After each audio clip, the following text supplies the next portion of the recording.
Example for training the abdominal muscles in their stabilizing function. In most everyday actions, the functions of the abdominal muscles neither is nor expressed in the movement aspect. The abdominal muscles in the movement aspect. Except for actions as standing up from a low crotch or a backwards tilted chair. Everyday action in which the abdominal muscles function in movement.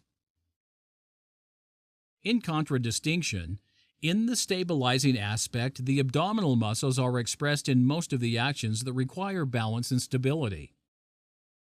In order to activate the abdominal muscles in the stabilizing aspect, conditions must be created that will enable their contraction while maintaining a neutral pelvic position. Neutral pelvis. Posterior pelvic tilt. The lower back is pressed to the floor. Anterior pelvic tilt. An arch is created between the lower back and the floor. When activating the abdominal muscles in the stabilizing aspect, we will maintain a neutral pelvis. Exercise 1. Passive flexion of the thigh, heel slide. Heel slide on the floor.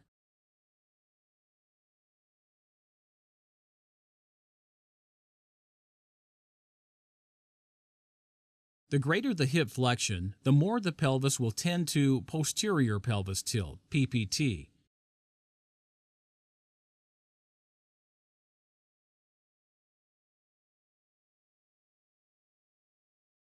The greater the hip extension, the more the pelvis will tend to anterior pelvis tilt.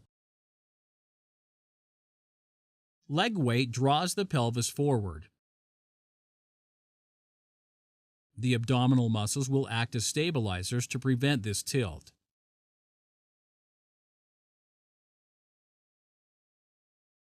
Exercise 2. Active hip flexion.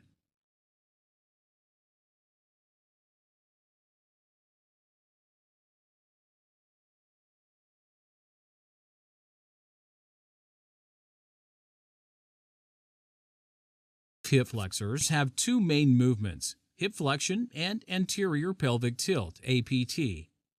The main hip flexors, iliopsoas, rectus femoris.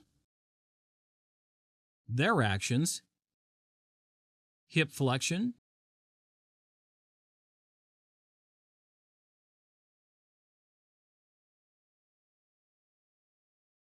and pelvic tilt.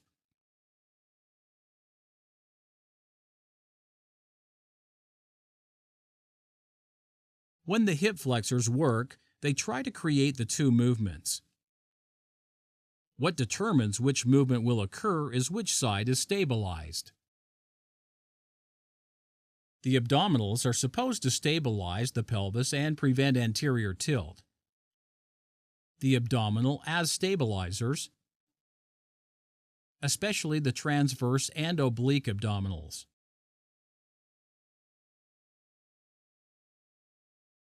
Another variation of active hip flexion. The load on the abdominals as pelvic stabilizers is very high. Exercise 3. Plank. According to the ceiling principle, supporting the body hanging between two posts requires support bands at its lower part. According to this principle, exercises to strengthen the abdominal muscles can be performed in which the exerciser is supported by his hands and legs with the trunk in the air and facing the floor.